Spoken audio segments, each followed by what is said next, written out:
All right, hello. Hi. How are you guys? Good, Rachel. Thank you. Good. All right. Got a couple more minutes. We'll wait a little bit. We had a lot of people sign up, so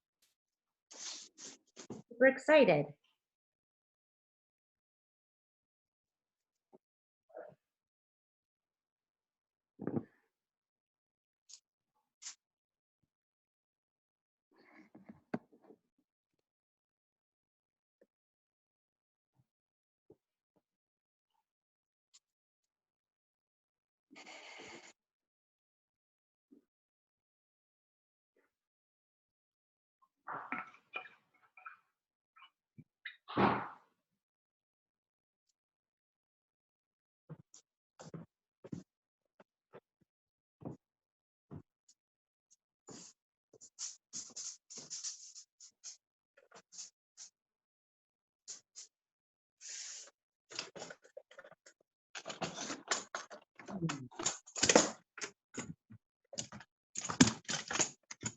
I'm not sure who everyone is on here, but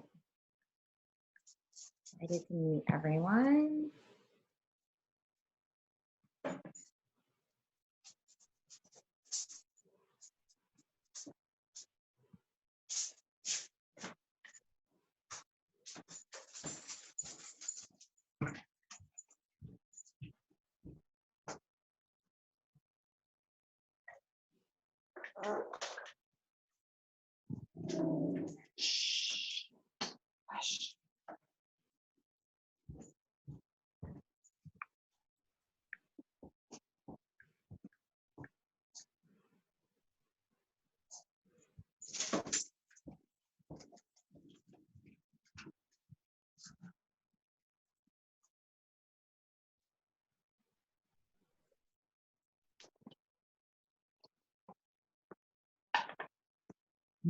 Okay, well, we're gonna get started. I'm Rachel. If we haven't met before, tell you just a little bit about myself, trying to get that so you can see me, and a little flip chart here, which hopefully you'll be able to see as we go, in case you want to take any notes. But I am Rachel. I am life and mindset coach as well as a yoga teacher, and also a survivor of anxiety. So just a little story about me. When I was 16 years old, I had my first panic attack. I didn't know it was a panic attack at the time. I was taking the SATs and whole body just shut down and literally just passed out right there. Totally the most thing ever for a 16-year-old. I thought something was just physically wrong with me. Of course, mom took me to the doctor. Nothing was wrong. It was just I had a panic attack. Basically, what had happened, an overwhelming amount of fear had overcome my body, and it caused a reaction that caused me to pass out. And then for years to come, I continued to experience anxiety on and off, pretty heavily into my 20s. And then in my very early 30s, I stumbled into yoga. My college roommate had recommended yoga to me, and she didn't recommend it for the emotional, mental part. She had recommended it because she said, you know, she had lost a lot of weight and she was feeling amazing in her body. And at this point, I really just wanted to lose some weight. I was about 60 pounds heavier than I am now. And I was totally disconnected to my body, as well as now I know I was disconnected to my emotions. So yoga was the start of my journey. It's part of the reason why I still teach it to this day. And I spend a lot of my free weekends teaching just how to be with teachers. Also offer yoga mentorship programs along with teacher training. It's really close to my heart because it totally changed the entire trajectory of my life. Um, and it's really actually what got me into life coaching. I realized that a lot of the stuff I was teaching on the mat and I was teaching in my yoga classes was so similar to the work that a lot of life coaches were doing. It was really just this art of learning how to rewire your brain. So you don't have to let things like anxiety or a divorce, like I got divorced 5 years ago, and that's actually when I hired my first coach, stop you from living your life, from fulfilling all of your dreams. So I was allowing anxiety to hold me back. It started when I first started teaching yoga. I would always stay on my yoga mat because there it was safe. I was like on my little safe island. And then I attended a Baptiste workshop, level 1, and Baron made us get off our mats, made us be seen and heard. And we went through a huge process, self-inquiry process of learning how to give up what we call the lie. And through this process, I was really able to step into my own power. And ironically, the more I stepped into my own power, the more I was able to actually take control of my anxiety. What we're going to go through today is learn how anxiety is actually something that comes from within. And a lot of times we think anxiety comes from our circumstances, things outside of us, but it doesn't. It's actually something that we are creating and we 100% have control over managing. A little bit about me and what got me on this road. Because I've gone from being a super anxious person to now, I mean, honestly, even just being able to do this, stand in front of a camera, would have never in a million years imagined possible. I am really on a mission to just make sure that more people can get themselves to a place where they feel strong and they feel confident and they don't feel anxious all the time, because it is optional. And it's also a choice. And I didn't realize it was a choice, that it was something that I could actually friend, that I could make it as part of my story and part of my mission in life. So as we talk about managing your anxiety today, just gonna go through, first off, I'm gonna just talk to you a little bit about what anxiety is. Most of you probably know, especially if you experience it yourself or someone you love experiences it. And then I'm going to take you through my 3-step process in learning to manage your anxiety. Then I'll leave time if you have any questions. And of course, I'll let you know what my freebie is. Okay. Also, at any point, if you're like, stop, help me out, then just turn on your speaker and just say, Rachel, slow down, stop. And I know you might not be able to see this well. I realized this as I put it into my Zoom camera, that my marker obviously wasn't bright enough. But I'm just going to go ahead and review it. And then if you have questions, you can let me know. So what is anxiety? It is an emotion characterized by feelings of tension, worry, obsessive thoughts. I add in the obsessive, but just lots of thoughts, and physical changes in your body. What happens is you feel a sense of danger, and that danger causes adrenaline to rush through your body. And adrenaline comes from a release of cortisol. Cortisol is a hormone. When that hormone rushes through your body, you are overcome with sensations in your body. Sensations like sweaty palms, racing heart, nausea. Other symptoms might be tightness, tension in your neck, or obsessive thoughts, ruminating on things, not being able to get them out of your head, just keep coming back and back and back.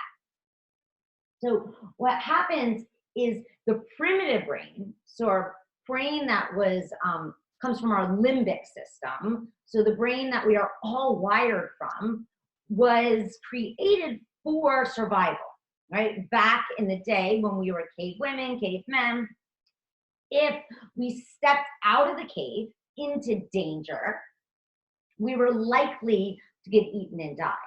So, but the truth is, right now in society, we're not going to step outside of our houses most time and get eaten by an animal, right? By a bear or a lion or a tiger.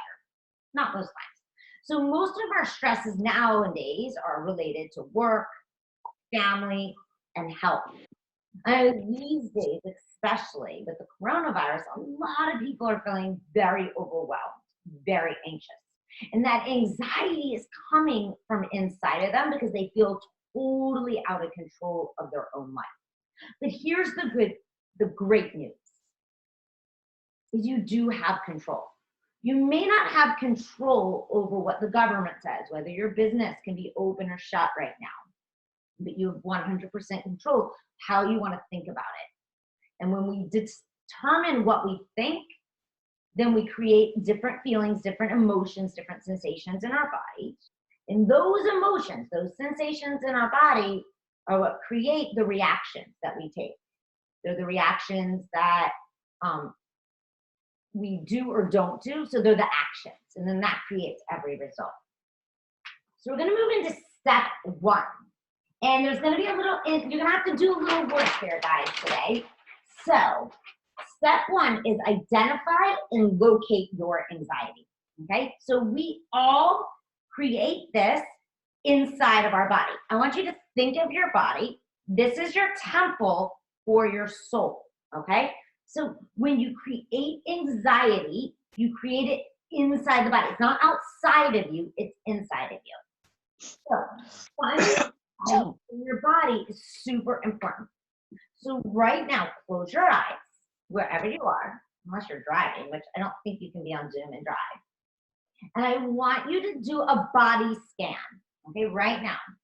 When you think about life as it is right now, I want you to find your anxiety in your body. Where is it living? Is it in your belly? Is it in your ribs, below your chest? Is it in your chest? Or is it in the back of your throat? Where is your anxiety? Find it. And then I want you to label the body part from which it is living, where it is living. So for example, my anxiety is always in my chest.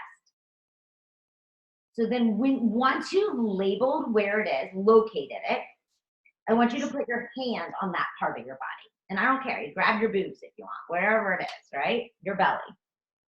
Now, I want you to ask yourself, what does it feel like? What does it feel like for you? For me, anxiety for me feels like a racing heart. Like my heart is gonna go so fast and I'm not gonna be able to catch my breath. Okay, so now you know where it's located and you are able to describe what it feels like. So you're gonna bring those two things together. So you're gonna say, my anxiety is in my chest and it feels like my heart is racing, or wherever yours is. Now, as you allow yourself to identify, locate, and label the sensation, you have to sit with it. Here's the thing. When we resist a sensation in our body, it will persist. No doubt about it. When we allow it, it can start to dissipate and release. So I want you to right now just sit with it for a moment and really feel it. I know it can feel really scary, but the truth is that we can actually handle any feeling in our body, because all feelings are in our body are sensations. It's part of the reason I love yoga, because it gives us this ability to get in our bodies, feel the sensations in our body, and breathe through them. Just gonna sit with it for just another moment. Sit with your anxiety. You're friending your anxiety.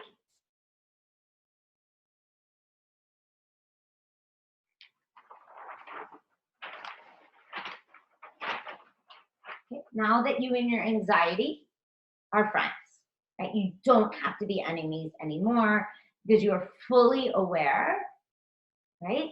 Where it is, where it lives, and what it is. It's just a sensation in your body. We can move on to step 2.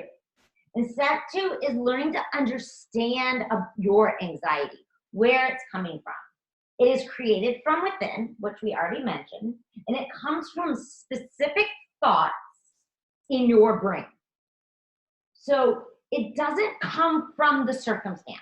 It doesn't come, for example, we'll just talk about the elephant in the room, the coronavirus, right? The anxiety is coming from the thoughts you are having about coronavirus. Okay? All circumstances in our life are 100% neutral, meaning that circumstances like the coronavirus, our house, the weather, our job, our children, our husband, they're all neutral. The only thing that gives it a reaction, an emotion, is the thought that we have created, the sentence in our head we have created about that circumstance. The thought about them is what makes the circumstance good or when you negative thoughts about circumstance, negative create anxiety, tightness, tension in your body.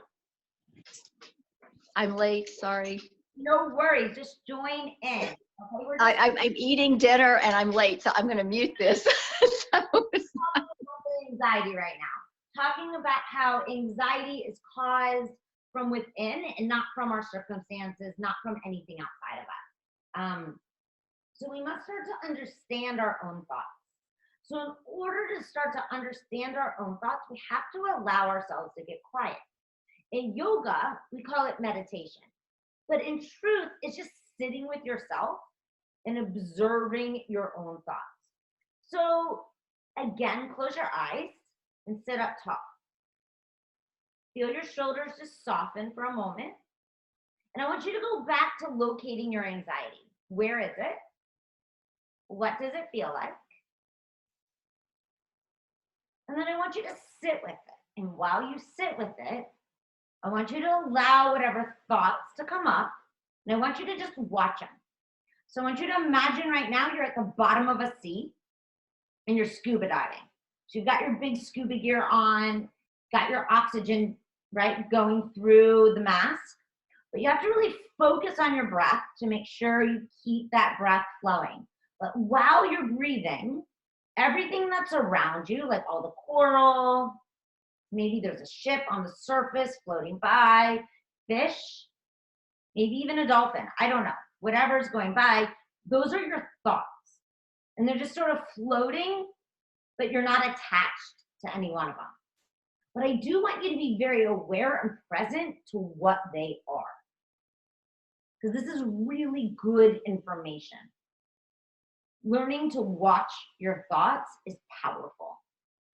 If there's nothing else you learn tonight, but to learn to watch your thoughts, there's no doubt in my mind, your life will shift in some way or another.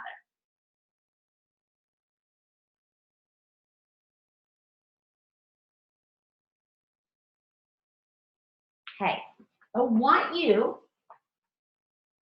to remember just for a moment some of those thoughts. And I want you to open your eyes, and if you have a piece of paper, I want you to write down a few of those thoughts. Some things that tend to worry you. If any of them came up while we were quiet for a minute there, great. If they didn't, that's okay. What is worrying you right now? And I want you to write it out. I call it a thought purge. Just purge out everything in your brain right now that feels heavy, right, in your body. So just take a moment to do that.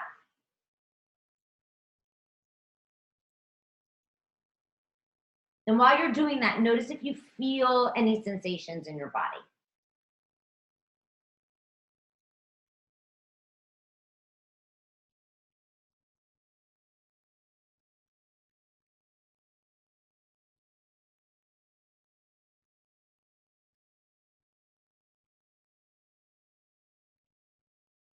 Okay, you can go ahead and put your pen down. Now you have a list of thoughts. Those are all thoughts, right? That are causing you anxiety. Now, when those thoughts cause you anxiety, your body gets a signal. That's the trigger, right? That is telling you something is wrong. You are in danger. But what I'm here to tell you is that you may not actually be in physical danger. Most often you're not. So it's going to be up to you now to move from the limbic system of your brain, the primitive system part of your brain, to the prefrontal cortex, to the rational, to the conscious part of your brain, and utilize it. So you're going to start to use these triggers that happen in your body to know, okay, is this true that I'm in danger in this moment? And if it's not, then you can say, okay, I can take a deep breath in, feel my feet, feel my fingers, tap into all 5 of my senses. It's called resourcing. Sight, sound, temperature, touch, smell. And then we move on to step 3, where you're going to learn how to change your thoughts. When you can change your thoughts, you have 100% control over your anxiety. Because we know that it is our thoughts that create the emotion in our body, and the emotion in our body, the feeling that creates our reactions or our actions that give us a certain result, and that result can be anxiety or that result could be calm. It's up to you. Okay? So I want you to take one of those thoughts and circle it. So you're going to identify the current thought. And then I want you to ask yourself, is it true? And when I say, is it true, your brain at first is going to probably say, yes, it's true. But here is how you know if it's true. Would everybody on the entire planet believe it's true? Is there even one person that may disagree with you? Is there one person that might say, not sure if it's true? Might say you're full of shit. Or might say, I don't know, it's questionable. Then it's not a fact. So the only time something is a fact is when not a single person would disagree with you. Now here's the great news. When it's not a fact, it means it's just an opinion. It's just something that you have grown to believe to be true. It is a belief. Now I realize that it might be true to you in this moment, but it means it's not maybe true to someone else. So if it's not true to someone else, that means it is possible that you can change your thought. You can choose to think differently about the circumstance. Now, if you're willing to start to look at different ways that you can change your thoughts, if you're buying in with me so far, and trust me, this shit works because I use it every day on myself. I was always my first client. Use it with my spouse, my husband, my now husband. I use it with my kids, and I use it with many clients. And all of us have found it to be true, at least that I'm aware of. And it has worked magic for many of us. Okay, so here is a ladder. I don't know if you guys can see it very well. I know that my writing is super light, and I wish it was darker, but it is what it is. So at the very bottom of this ladder, it says current thought. At the very top of this ladder, it's the goal thought. So my strap is falling down. Gotta love it. Oh my God, I swear, if I could never wear a bra, it'd be amazing. Anyways, TMI. Okay, so what is your current thought? What is your goal thought? Let me give you an example. If we're talking about the coronavirus, a current thought that a client had was, the world is coming to an end. Oh, that was her thought. Maybe you have the same thought. Everything's gone for shit. Life is never going to be normal again. That's where her brain kept saying over and over and over. And she was full of anxiety, of tightness, of tension, right? With these obsessive thoughts. Her goal thought is to believe that everything is fine, or everything's going to be fine, that this will pass and life will get back to normal. Now, right now, her brain does not believe that. It does not believe that everything's going to be okay. What it believes is that everything has gone to shit and the world is coming to an end. So if I tell her, let's just create a mantra, and you're just going to believe that it's all going to be fine, her brain is probably going to reject it. Because if the brain cannot believe something, the mantra, the affirmation, call it what you want, will not work. So we have to do what we call baby steps. You have to start at the bottom of this ladder and go one step at a time until we get to that goal thought. Super important that we do this. It's just like, think about when you have a baby, like a physical baby, right? They're born and they don't even roll over, right? And then they roll over first. That's like the first step. And then they pull their chest up and they come up to all fours. And then they start to rock front to back. At least this is what happened with my kids. And then once they rock front to back, they pull themselves up to stand. Once they stand, they take a step and then they fall down. And they pull themselves back up again. And this is how they're getting stronger, right? Each of these stages. Until one day they walk and then one day they run. Okay? So right now we're going to start, we're on our bellies. We're just got to get ourselves up to all fours. So you're going to take your current thought, whatever it is, and you're going to apply it from the others.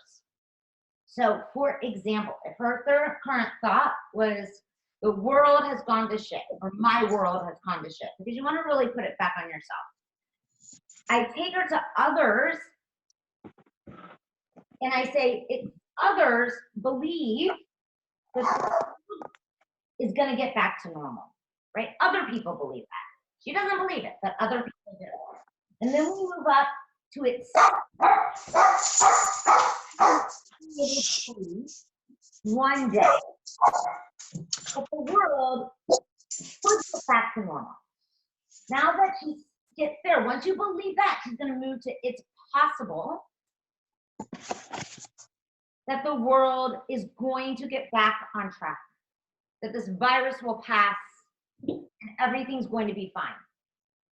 And then your goal thought that everything will be okay and it's normal. But we have to do this every single day.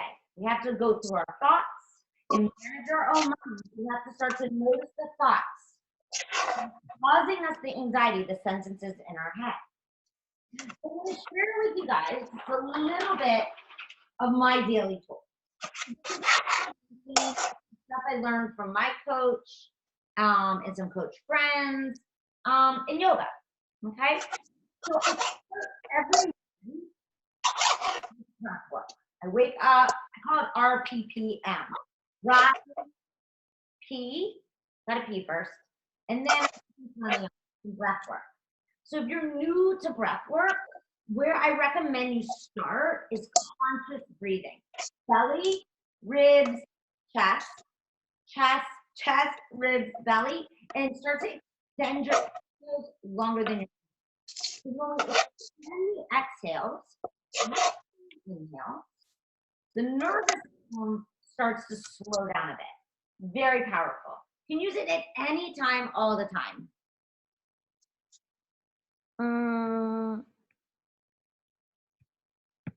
Scary, I can't read. I was looking for your comment.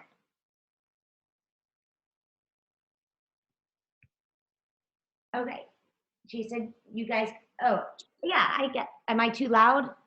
I want to make sure everyone could hear. Because somebody's got their volume on and I keep hearing dogs and all sorts of stuff, which is fine. It's not a big deal. Okay. So I start with my breath work, do my conscious breathing, usually anywhere between 2 minutes and 5 minutes. And then I move into seated meditation.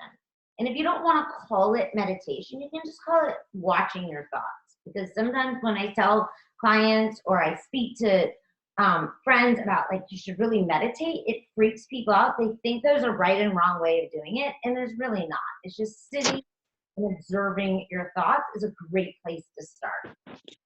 After I meditate, and I usually meditate personally anywhere between 10 and 15 minutes, depending on the amount of time I have, sometimes 20. But I recommend that everyone just start with 5 minutes. Otherwise, it's easy to self-sabotage. And then I go into my thought work. My thought work involves first purging whatever's going on in my brain. So whether it be about the coronavirus, my kids, my business, because yeah, my business has definitely been affected by all this, but that's okay. Everything will recover. It always does. Humans are amazing. So I really take out everything from my brain and I just write it in my journal. Then I go to work to look at my thoughts and decide if there's any thoughts that need a little rewiring. So if I need to create any ladders for my thoughts. After I've created these new thoughts that I want to focus on, I write out my TOP. Those are thoughts on purpose. Now, think about it this way. When you go to a restaurant, let's just say you go to a cafe, like you go to get a coffee. You go up to the counter and you order your coffee. You tell them how you want it. Like I order my coffee, usually almond milk with some cinnamon. And I tell them how I want it.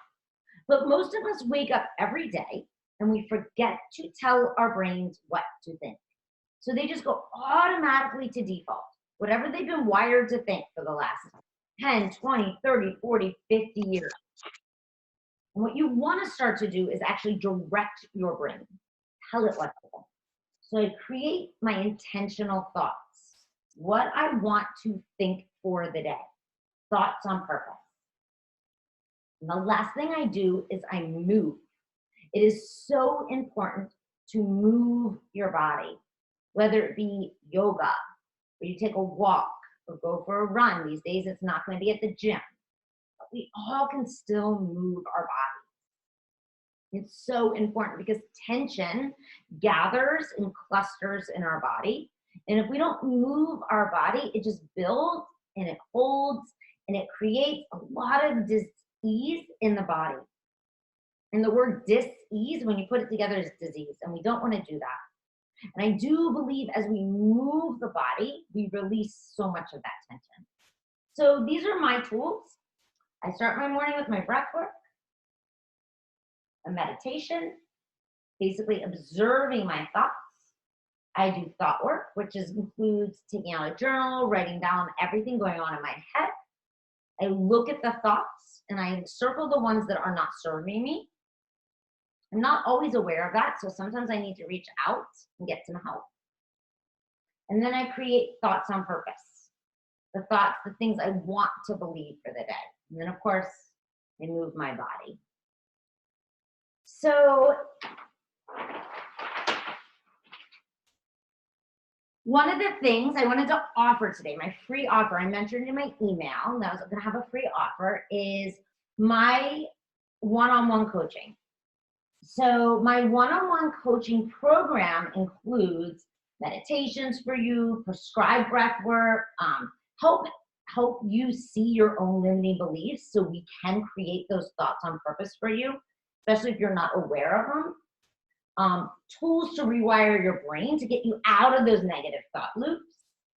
And basically so you can reclaim your own inner peace, your power. There's nothing greater than feeling really good in your own body and calm. Just another story. Before I got into all this work, my kids, both of them, so I have two kids. My daughter just turned 13 and my son is 15. And then I have three stepchildren and they're triplets and they're all 16. So we have a bit of a crazy household because we have 5 teenagers between the age of 13 and 16. And before I started this work, I was very anxious all the time before I started doing this morning routine on a regular basis. And both of my birth kids, not my stepchildren, were on anxiety medicine. And I really fully believe that part of the reason they were so anxious was because I was so anxious. Super cool thing that's happened in the last year that I've been doing this. Now both of my kids are off medicine and our home is a lot more peaceful. My son actually said to me the other day, he was like, "Thank you, Mom, so much for not screaming so much anymore." I used to be a really big screamer, which if I was yelling before, I apologize. My voice does tend to get loud and I don't even realize it. So my coaching program includes these things. If anyone's interested, please don't hesitate. I love doing this work. It changed my life. My only goal is to help other people change their life. But what I want to offer you today for joining in is a free coaching session. No sales pitch, no obligation, just get on a call with me. We can talk about one of your limiting beliefs or a thought you're struggling with right now, work through it, create a ladder for you, and hopefully create a new thought on purpose that you can start to work on. So this is something that you think would benefit you. I highly, highly encourage, take me up on it right now while we're all home. And it seems like, we have more time. At least it seems like I have more time on my hands because I often meet my clients in person and I'm not having that driving time. Then please don't hesitate. You can message me through Facebook, Instagram, or of course you can always just send me an email. Any of those ways are amazing. I want to offer that to anyone and everyone. If it's not something that you think that you could benefit from, but you think maybe your best friend could benefit from, or your sister, or your daughter, then please, please give them my number. It's my gift to you guys, especially during these trying times that we are going through. I can't even imagine if I was still in the same place I was even a year ago, not having these tools. I literally think I probably by now would have crawled in my bed and not gotten out. But I'm happy to say that I'm still getting up every morning a little later than I normally do, not gonna lie, getting on my mat, meditating, doing all my thought work, and feeling really positive, really good about what's coming my way. Of course, I have my moments. Life is 50-50. And that's another thing that I think that we sometimes forget. I think we're trying to achieve that 100%. And I firmly believe that we cannot experience the full capacity of life. Don't worry. If we don't embrace the 50-50, trying to find 100%, always calm, always happy, always this, we're able to embrace both sides, right? There's only one side of the hand without the other. So we can't feel calm without having once experienced the high energy, the anxiety, the tightness, the tension. It's not to say we have to live in that space, but we can find a medium between understanding how to balance it and how to literally friend it, how to use it to fuel us, to create more, to have a bigger impact in this world. That's what I used it for. All right, so one-on-one coaching free this week and next week. If you want to reach out, please do so. I would be happy, would love to work with you. Hopefully moving towards a little bit more ease and calm in your life. I also have a free group on Facebook. If anyone's not a part of it right now, it's called Unfuck Yourself. Yep, that's what it's called, because that's what I believe this is doing. Anyone who knows me, comes to my yoga classes, or has coached with me knows I have a sailor's mouth, but that's who I am. So you can join me on Facebook and Unfuck Yourself. Tons of great free tools in there to help you like tonight. And I hope that everyone can take these tools, start to implement them into your life, and find a little bit more peace in the midst of all of the chaos. That's what I have for you guys tonight. I hope it was helpful. I hope that you maybe picked up at least one or two nuggets. And if you have any questions, go ahead and just type it in. And if you don't, it's okay too. They might come up later. Yeah. It was great. Thank you. All good. All wonderful. So if no one has any questions, also sometimes I know people are afraid to ask questions on the screen. Please, like I said, don't hesitate. You can email me or message me, Rachel@rachelbethyoga.com, or on Facebook, my group. Yeah. Kathy. Thank you, everyone. And namaste. Have a great night. Till next time. See you soon. Namaste. Thank you, Rachel. It was good to talk to you. See you in the morning. Thank you. Bye. Rachel, thank you so much. It was Thank fun. you, Rachel. Thank you. Good, everyone. Thank you. You're always Bye. such an inspiration. Thank you. Thank you. Bye-bye. Bye. All right. All right.